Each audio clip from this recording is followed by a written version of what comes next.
Bora contar também que Hulk já tem sua primeira proposta de um time grande do futebol brasileiro para 2026. Tem artilheiro da Série B livre no mercado.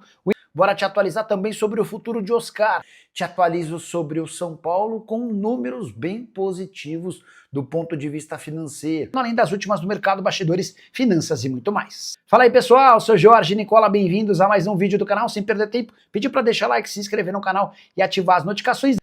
Agora sim, bora começar o vídeo com aquele tradicional giro de notícias para contar que o atacante Luca, que até outro dia defendia o sub-20 do São Paulo, foi bastante elogiado pelos minutos em campo na vitória contra o Juventude. Atleta que deve ser muito mais bem testado nessa reta final de Brasileiro e também no Campeonato Paulista do ano que vem, até pela escassez de jogadores e a dificuldade financeira do tricolor. Alvo de São Paulo e Corinthians na última janela de transferências, Pedro Rocha está de saída do Remo. O artilheiro da segunda divisão decidiu não renovar seu contrato com a equipe que acaba de garantir promoção para a Série A. E dá para dizer que o Pedro Rocha está super valorizado. Artilheiro com 15 gols, 2 a mais do que Kleber do Avaí e Carlão da Ferroviária, o Pedro Rocha ainda deu 8 assistências, tornando-se assim o segundo maior garçom. Se você somar os 15 gols e as 8 assistências, essas 23 participações fizeram dele o principal destaque da segunda divisão na temporada de 2025. Também por isso Pedro Rocha tem sido bastante assediado. Times da Malásia, Indonésia, Tailândia e Israel já procuraram para fazer oferta, mas para todos a resposta foi a mesma. Pedro Rocha decidiu que quer jogar em uma equipe grande da Série A. Atleta que já viveu bons momentos, como por exemplo com a camisa do Grêmio, mas que vinha de uma temporada praticamente inteira de lesão, até a recuperação e o grande ano com a camisa do Remo. Só para registrar, lembrar que o atleta só não deixou o Remo para jogar no São Paulo e no Corinthians na última janela de transferências, porque o Remo pediu 3 milhões de reais para liberá-lo. Quantia considerada muito alta para alguém que vivia as últimas semanas do seu contrato. Foi um grande acerto do Remo, porque o Pedro Rocha foi absolutamente decisivo, inclusive no último jogo, na vitória de virada contra o Goiás com 1 gol e 2 assistências do empresário do Pedro Rocha, Hamilton Bernard. E Hulk já tem uma primeira proposta do futebol brasileiro para deixar o Atlético Mineiro. O centroavante de 38 anos de idade já indicou que preferiria ficar para cumprir seu último ano de contrato. Ele tem vínculo até 31 de dezembro de 2026. Mas Sampaoli é radicalmente contrário à permanência do atacante. Acionistas do Galo também têm se mostrado favoráveis à saída de forma antecipada. Tudo por conta da economia de 2 milhões de reais por mês, além da queda técnica. Vale a lembrança de que o Hulk perdeu num dos pênaltis na decisão contra o Lanús, que resultou no vice-campeonato na Sul-Americana. Já são 9 pênaltis perdidos em confrontos eliminatórios com a camisa do Atlético. E a primeira oferta feita ao Hulk é do Grêmio. A nova diretoria, liderada pelo presidente Odorico Roman, já entrou em contato, demonstrando o projeto para a contratação do jogador. Confesso que me surpreendi com a notícia, até porque o Grêmio passa por enormes dificuldades financeiras e tem a intenção de reduzir sua folha salarial, hoje avaliada em 21 milhões de reais. Pergunta que eu deixo para você. Hulk caberia no seu clube do coração? Já usa o espaço para comentário e registra o que você pensa, beleza? A pergunta que todo São Paulino se faz é: Oscar vai ou não se aposentar? Havia uma certeza de que sim, quando o atleta precisou ser levado ao hospital e ficou por quase uma semana internado, enquanto se investigava o que aconteceu durante testes físicos. De olho em 2026, constatação de que ele sofreu uma síncope vasovagal mudou um pouco o quadro. E a percepção de pessoas próximas ao Oscar é de que a decisão ainda não está tomada. O Caio Ribeiro, muito amigo do Oscar, chegou a cravar na Globo, no auge do episódio da síncope vasovagal, que o Oscar se aposentaria. Vinha uma pressão muito grande dos familiares para que o Oscar parasse.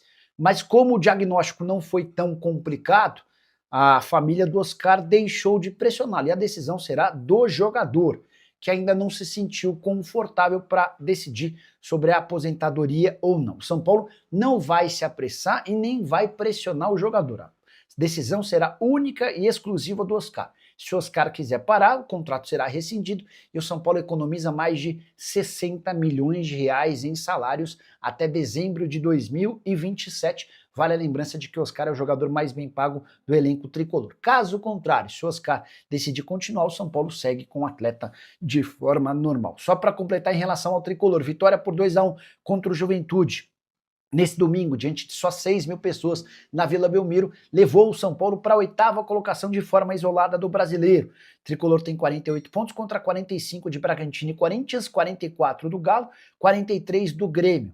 Esse 8º lugar pode valer vaga na pré-Libertadores se Grêmio, ou melhor, se Cruzeiro ou Fluminense forem campeões da Copa do Brasil.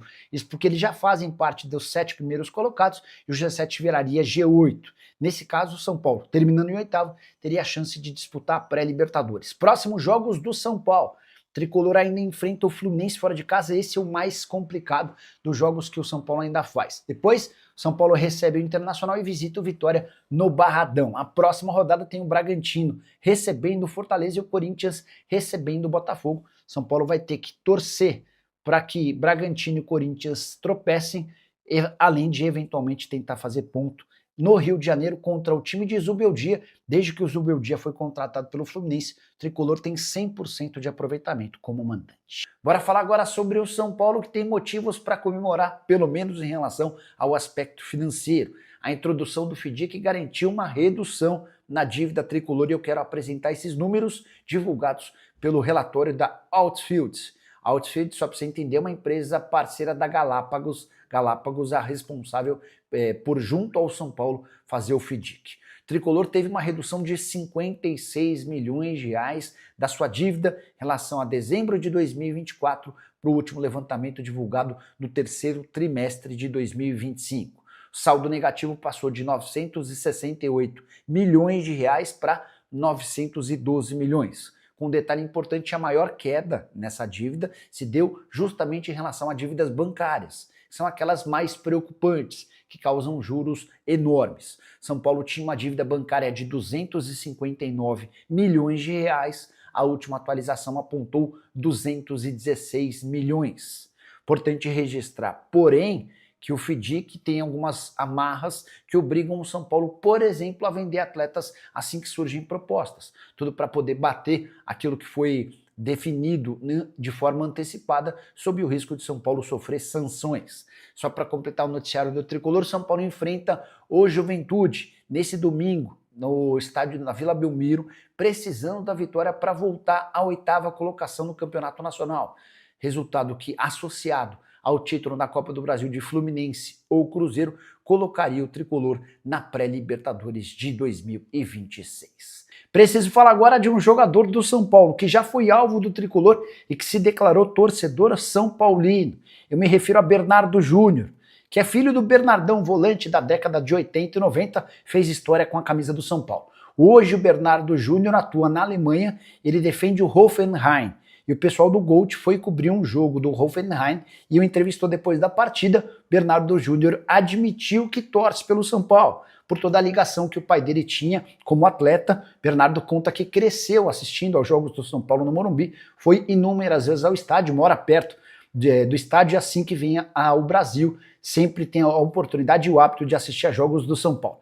Hoje o jogador tem 30 anos de idade, carreira praticamente toda feita no exterior. Passou por Leipzig, da Alemanha, pelo Salzburg, da Áustria, pelo Brighton, da Inglaterra, também jogou mais recentemente no Bochum, 2 temporadas no futebol alemão pelo Bochum, se mudou recentemente para o Hoffenheim, 13 partidas nessa atual temporada, titular absoluto. Quero contar que na última janela de transferências do São Paulo e o Corinthians foram alguns dos interessados no atleta. O Bernardo até cogitou voltar ao Brasil. O pai dele, que é seu representante, o Bernardão, é quem optou por adiar esse retorno, entendendo que o Bernardo ainda tem lenha para queimar no futebol europeu. O São Paulo dá para dizer que parece ser uma possibilidade real por um futuro não tão distante. Aguardemos cenas dos próximos capítulos e qualquer novidade eu conto para vocês. Combinado? Para de falar sobre a matemática do São Paulo para tentar vaga na pré-Libertadores do ano que vem. Hoje o São Paulo é o 9º colocado com 45 pontos. Ele está 8 pontos atrás do 7º colocado, que é o Bahia. Como restam apenas 12 pontos em disputa, dá para dizer que o São Paulo só pode sonhar nesse momento com a 8ª colocação. E para isso, para que o São Paulo termine em oitavo e vá para a pré-Libertadores, há necessidade da abertura de mais uma vaga. Essa possibilidade viria com o título da Copa do Brasil. Para isso, o São Paulo precisa torcer para que o Fluminense ou o Cruzeiro sejam campeões da Copa do Brasil, como eles já estão no G7, o G7 viraria G8. Beleza, até aí tudo bem? Bora entender agora o que o São Paulo precisa para figurar entre os 8 primeiros. Nesse momento, o tricolor tem a mesma pontuação do Red Bull Bragantino, que é o oitavo.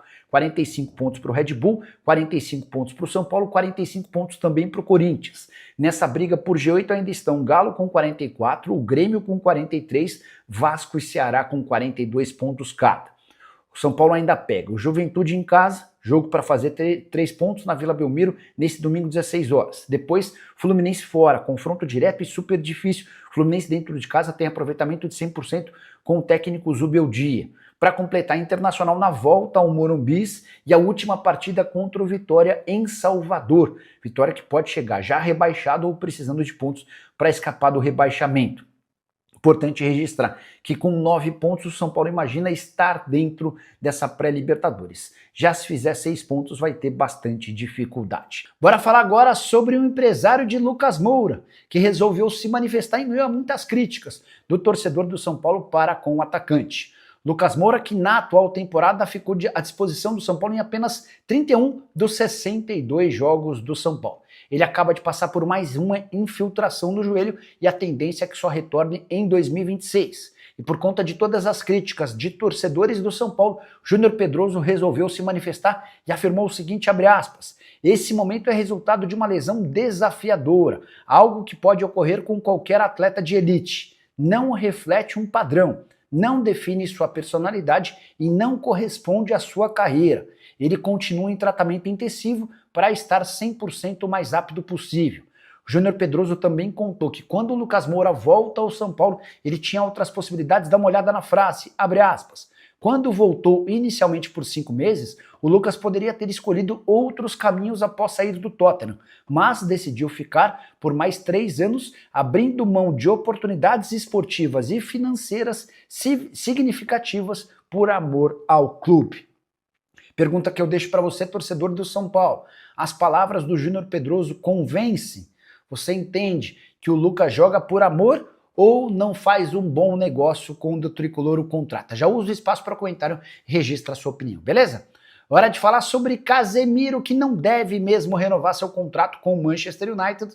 O vínculo do volante com o time inglês se encerra em junho do ano que vem. E apesar de ter demonstrado uma bela melhoria desde a temporada passada, tornando-se titular absoluto, Casemiro deve sair por conta das suas cifras. Hoje, o volante da seleção brasileira ganha no United um dos 3 maiores salários da Premier League. Vencimentos de 147 milhões de reais por ano, que equivalem a mais ou menos 12 milhões e 300 mil reais por mês. Somente 2 jogadores de toda a Premier League têm vencimentos maiores do que o brasileiro. Casemiro, que disputou 10 partidas com 3 gols e 1 assistência, não devem faltar interessados. A Arábia Saudita tenta contratar o Casemiro já há bastante tempo. Clubes brasileiros também já demonstraram interesse. Resta saber que passo o Casemiro vai querer dar depois de disputar a Copa do Mundo do ano que vem. O jogador é titular absoluto da seleção brasileira de Carlo Ancelotti. Salve, salve, tropinha, mais um vídeo importante aqui no canal Noticiário SPFC, informações do Tricolor Paulista para te manter sempre muito atualizado. Mas antes, na humildade, na moral, gostaria de pedir, deixa o like no vídeo, é muito importante, se inscreva aqui no canal, você que não é inscrito, e ativa também o sino das notificações para não perder nenhum conteúdo. Voltaremos assim que pintar mais notícias. Um forte abraço, tamo junto e até logo. Valeu, pessoal, fui!